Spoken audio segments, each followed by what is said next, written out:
The origin of man. If we now regard the life of the human race as a series of rising and falling waves, we are brought to the question of the beginning and the origin of man. The beginning and the origin of rising and falling cultures, the beginning and origin of the human race. As noted, what is ordinarily called the theory of evolution in relation to man, that is, all theories of naive Darwinism, appear to be improbable and unfounded as they are now put forward.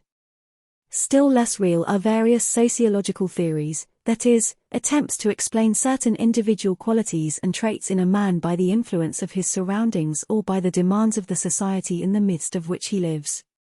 If we now take the biological side, then in the origin and variation of species there appear, even for a scientific mind, many circumstances utterly unexplainable by accident or adaptation. These circumstances compel us to suppose the existence of a plan in the workings of what we call nature. Once we suppose or admit the existence of a plan, we have to admit the existence of some kind of mind, of some kind of intelligence, that is to say, the existence of certain beings who work upon this plan and watch over the realization of it. In order to understand the laws of the possible evolution or transformation of man, it is necessary to understand the laws of nature's activities. The methods of the great laboratory which controls the whole of life and which scientific thought endeavors to replace by accident, occurring always in the same direction. Sometimes in order to understand bigger phenomena it is useful to find smaller phenomena in which are manifested the same causes that operate in the bigger phenomena. Sometimes, in order to understand the complexity of the principles lying at the base of big phenomena it is necessary to realize the complexity of phenomena which look small and insignificant. There are many phenomena of nature that have not been fully analyzed and which, being represented in the wrong light, form a basis for various false theories or hypotheses. At the same time, when seen in the right light and rightly understood, these phenomena explain many things in the principle and methods of the activity of nature. As an illustration of the above propositions, let's take the so-called phenomena of mimicry and generally all likeness and resemblance in the vegetable and animal worlds. According to scientific definition, the word mimicry refers only to the phenomena of imitation by living forms of other living forms. Further, certain utilitarian aims and certain limitations are ascribed to it. In other words, only phenomena of a certain definite class and character are referred to as mimicry as distinct from the larger class of protective resemblance. In reality, the two phenomena belong to the same order and it is impossible to divide them. The term protective resemblance is entirely unscientific, because it presupposes a ready-made explanation of the phenomena of resemblance, which in reality is entirely unexplained and contains many features that contradict the definition of protective. In view of this, the word mimicry is taken from this point in its full meaning, that is, in the sense of any imitation or copying by living forms either of other living forms or of the natural conditions surrounding them. The phenomena of mimicry are most clearly manifested in the world of insects. Certain countries are particularly rich in insects that embody in their structure or coloring the various conditions of their surroundings, or the plants on which they live, or other insects. There are insect leaves, insect twigs, insect stones, insect mosses, and insect stars or fireflies. Even a general and casual study of these insects reveals a whole world of miracles. Butterflies, whose folded wings represent a large dry leaf, with serrated edges, with symmetrical spots, veins and intricate designs, stuck to the tree or whirling in the wind. Beetles which imitate grey moss. Wonderful insects, the bodies of which are exact copies of small green twigs, sometimes with a broad leaf at the end. These latter insects are found on the Black Sea shore of the Caucasus. In Sri Lanka there is a large green insect that lives on a certain kind of bush and copies the exact form, color, and dimensions of the leaves of this plant, Phyllium sixifolium. At a distance of about a yard, it is quite impossible to distinguish the insect among the leaves from a genuine leaf.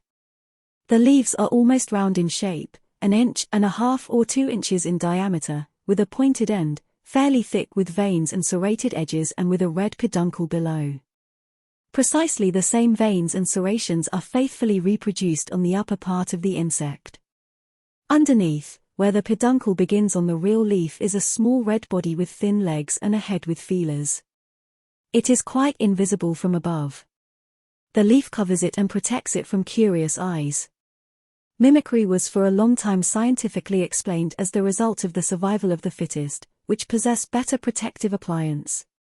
Thus, for example, it was said, one of the insects may have been accidentally born a greenish color. Thanks to this greenish color, it was successful in concealing itself among green leaves, was more able to elude its enemies and had a greater chance of leaving progeny. In this progeny, the specimens of a greenish color survived more easily and had a greater chance of continuing their race. Gradually, after thousands of generations, there resulted an insect which was entirely green in color. One of these happened accidentally to be flatter than the others and thanks to this, was less noticeable among the leaves. It could hide better from its enemies and had a greater chance of leaving progeny. Gradually again, after thousands of generations, there resulted a green and flat variety. One of these green insects of the flat variety resembled a leaf in shape. Thanks to this, it was more successful in hiding among leaves, had a greater chance of leaving progeny, and so on. This theory was repeated so many times in various forms by scientists that it became universally accepted, though in reality it is the most naive of explanations. If you examine an insect which resembles a green leaf, or a butterfly whose folded wings are like a withered leaf, or the insect that imitates a green twig with a leaf, you see in each of them not one feature which makes it similar to a plant. Not 2 or 3 such features, but thousands of features. Each of which, according to the old scientific theory, must have been formed separately, independently of others. For it is impossible to suppose that one insect suddenly, accidentally became similar to a green leaf in all of its detail. Accident may be admitted in one direction, but it is quite impossible to admit it in 1,000 directions at once. We must either presume that all the minutest details were formed independently of one another, or that some kind of plan existed. Science could not admit a plan. Plan is not a scientific idea at all. There remained only accident. In that case, every vein on the insect's back, every green leg, the red neck, the green head with the feelers, all those, every minute detail, every tiniest feature, must have formed independently of all the others. In order to form an insect exactly like the leaf of a plant on which it lives, not one but thousands, perhaps even tens of thousands of repeated accidents would have been necessary. Those who invented scientific explanations of mimicry did not take into consideration the mathematical impossibility of this kind of accidental series of combinations and repetitions. If we trace the amount of intentional and, to a certain degree, conscious work that is necessary to obtain an ordinary knife blade from a lump of iron ore, we would never think that a knife blade could come into being accidentally. It would be an entirely unscientific idea to expect to find in the earth ready-made knife blades with the trademarks of Sheffield or Solingen on them. But the theory of mimicry expects much more. On the basis of this or a similar theory, one might expect to find in some stratum of rock a typewriter, which had been formed naturally and is perfectly ready for use. The impossibility of combined accidents is precisely what was for a long time not taken into consideration in scientific thinking. When one trait makes an animal invisible in its surroundings, as a white hare is invisible in the snow or a green frog in the grass, it may at a stretch be explained scientifically. But when the number of these traits becomes almost incalculable, such an explanation loses all logical possibility. In addition to what has been stated, the insect leaf possesses another feature which attracts attention. If you find such an insect dead, you will see it resembles a faded and half-withered curled leaf. The question arises, why is it that if a live insect resembles a live leaf, a dead insect resembles a dead leaf? The one does not follow from the other. In spite of the outward resemblance, the histological structure of the one and of the other are quite different. Thus the resemblance of the dead insect to the dead leaf is also a trait that had to be formed quite separately and independently. How did science explain it?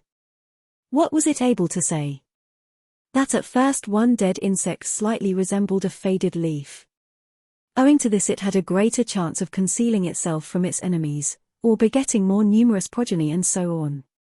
Science could not say anything else, because this is a necessary deduction from the principle of protective or utilitarian resemblances. Modern science cannot altogether follow these lines, and though it still retains the Darwinian and post-Darwinian terminology of protectiveness, of friends and enemies, it cannot now regard the phenomena of resemblances and mimicry from the utilitarian point of view alone. Many strange facts have been established. For example, many cases are known in which a change of coloring and form makes an animal or insect more conspicuous, subjects it to greater danger, makes it more attractive and more inviting to its enemies. The principle of utilitarianism has to be abandoned. In modern scientific works, one can now meet with meaningless and diffuse explanations that the phenomena of mimicry owe their origin to the influence of the environment acting similarly on different species, or to a physiological response to constant mental experiences, such as color sensation. Reference Encyclopaedia Britannica, 14th edition, Volume 15 on mimicry. It is clear that this is no explanation at all. In order to understand the phenomena of mimicry and resemblance in general in the animal and vegetable worlds, it is necessary to take a much broader view, and only then will it be possible to succeed in finding the leading principle. Scientific thought, owing to its definite limitations, cannot see this principle. This principle is the general tendency of nature towards decorativeness, theatricalness, or the tendency to be or to appear different from what she is at a given time and place. Nature tires always to adorn herself, not to be herself. This is the fundamental law of her life. All the time she is dressing herself up, all the time changing her costume, all the time turning before a mirror, looking at herself from all sides, admiring herself, then again undressing and dressing. Her actions often appear to us as accidental and aimless, because we always try to attribute to them some utilitarian meaning. In reality, however, nothing can be further from nature's intentions than a working towards utility. Utility is attained only by the way, only casually. What can be regarded as permanent and intentional is the tendency towards decorativeness, the endless disguise, the endless masquerade, by which nature lives. All these small insects of which we have spoken are dressed up and disguised. They all wear masks and fancy dress. Their whole life is passed on the stage. The tendency of their life is not to be themselves, but to resemble something else, a green leaf, a bit of moss, a shiny stone. At the same time, one can only imitate what one actually sees. Even man is unable to devise or invent new forms. An insect or an animal is forced to borrow them from its surroundings, to imitate something in the conditions among which it is born. A peacock dresses itself in round sunflecks that fall upon the ground from the rays passing through foliage. A zebra covers itself with shadows from the branches of trees. A fish living on a sandy sea bottom copies the sand in its coloring. The same fish living on a black slimy bottom will imitate slime in its coloring. An insect living among the green leaves of one particular bush in Sri Lanka will disguise itself as a leaf of this bush. It cannot disguise itself as anything else. Should it feel a tendency to decorativeness and to theatricalness, a tendency to wearing strange apparel and to masquerading, it will be forced to imitate the green leaves among which it lives. These leaves are all that it knows and sees, and it can invent nothing else. It is surrounded by green leaves and it dresses up like a green leaf, pretends to be a green leaf and plays the part of a green leaf. We can see in this only one thing, a tendency not to be oneself, to appear something that one is not. This tendency not to be oneself and the tendency to theatricalness, in human life, is described in N. N. Evrenov's book, The Theatre in Life, St. Petersburg, 1915. G. G. Harrop and Company, London. Of course it is a miracle, and a miracle that contains not one, but many enigmas. First of all, who or what dresses up, who or what strives to be or appear something it is not? Obviously not the individual insects or animals. An individual insect is only a costume, there is somebody or something behind it. In the phenomena of decorativeness, in the shapes and coloring of living creatures, in the phenomena of mimicry, even in protectiveness, there can be seen a definite plan, intention, and aim. Very often this plan is not utilitarian at all.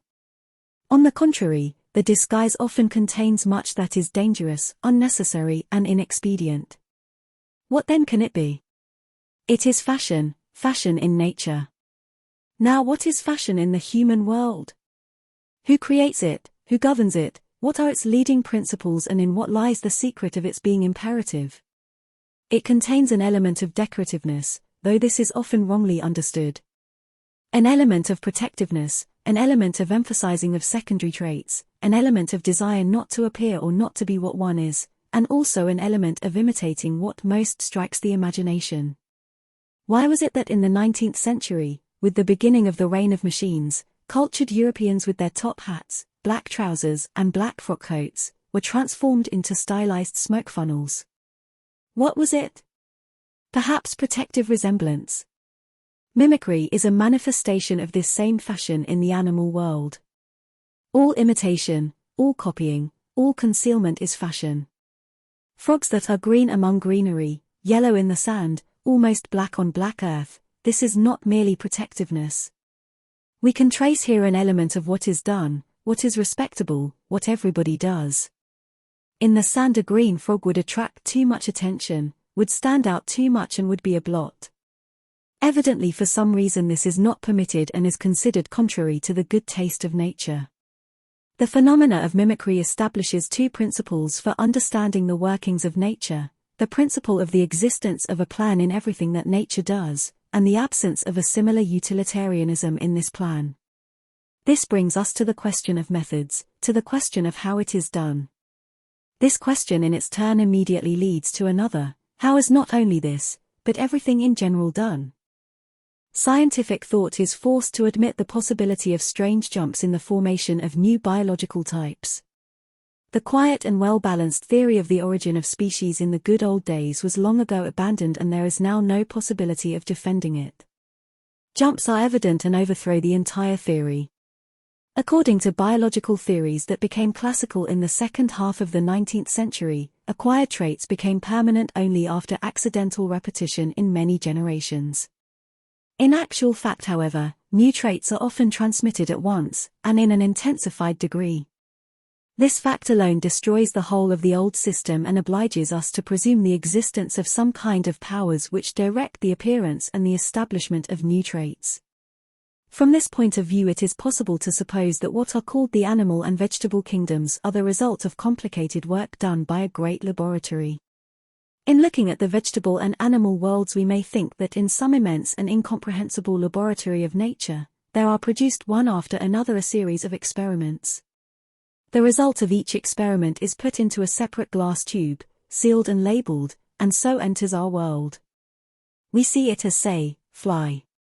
Next experiment, next tube, we say bee, next, snake, elephant, horse, and so on.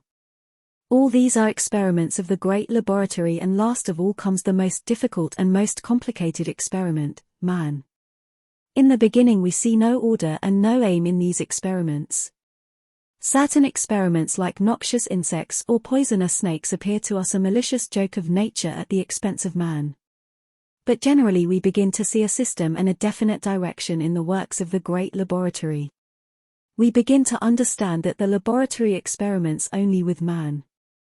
The task of the laboratory is to create a form evolving by itself, that is, on the condition of help and support, but with its own forces. This self-evolving form is man. All other forms are either preliminary experiments for working out material to feed more complicated forms, or experiments for working out definite properties or parts of the machine, or unsuccessful experiments, or the refuse of production, or used material. The result of all this complicated work is the first humanity, Adam and Eve.